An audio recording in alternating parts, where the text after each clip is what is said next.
Okay, so like we've said before, a lot of tabs are just generated by whoever wants to fling their ideas into the interwebs and let you run into them. And hopefully they're right, and oftentimes they're not. Let me go through some of the more common ways of taking this really simple tool, like before we've compared it to like a paint by numbers. And sometimes there's things that we need to do that's like more complicated than just like put your finger here. It's like put your finger here and then wiggle it in this way or something like that. So in a lot of cases, we've come up with our own symbols and stuff to try to describe the thing that's supposed to be happening that's not exactly the paint by numbers, like just put this color here. It's like, well, you got to put your finger here and then try this thing over here. So some of the more common ones, and again, there's no like standard on this stuff, so there's not like here's the right way to do it. But in general, we've kind of come to some consensus on some things. This thing in general would be called a hammer-on. So in this case, I'm supposed to play this open string.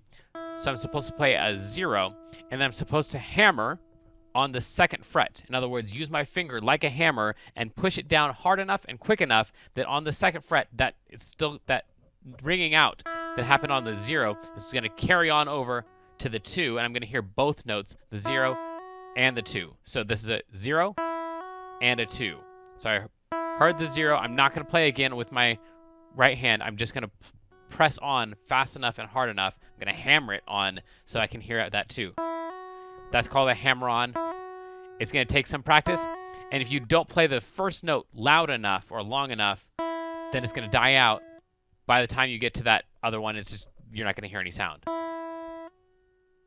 So really hammer it, and you'll get to hear that note. The opposite of that is called a pull-off. So in this case, we've got a pull-off. We've got a 0, and we're going to hammer on the 2. Yeah, no problem. Cool, we just did that. And then you're going to pull off for that 0. So in this case, you're actually going to use that finger that's on the string to pull the string and pluck it. I'm not going to use this hand at all.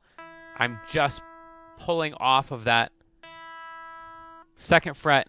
So now what's ringing out is that open string, that 0 fret right there. So in this case, I've got the 0 that I'm going to play. I'm going to hammer onto the 2, and then I'm going to pull off to get that 0 to happen again. So I've got 0, 2, 0.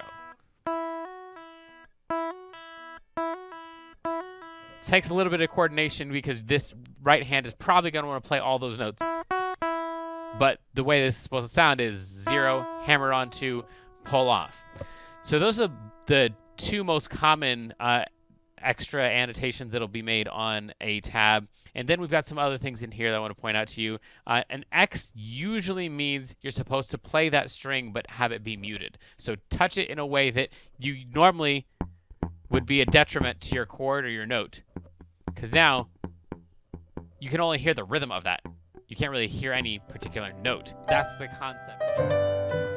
So sadly, the lesson preview has come to an end, and it's time to say goodbye to everyone watching the free streams. Of course, paying subscribers at learnpianolive.com can continue watching this lesson and several hundred others like it in the archives. So come on over and check us out. And if you like what you saw, at least like and subscribe, and then tell your friends to head on over to learnpianolive.com to start enjoying this journey with us.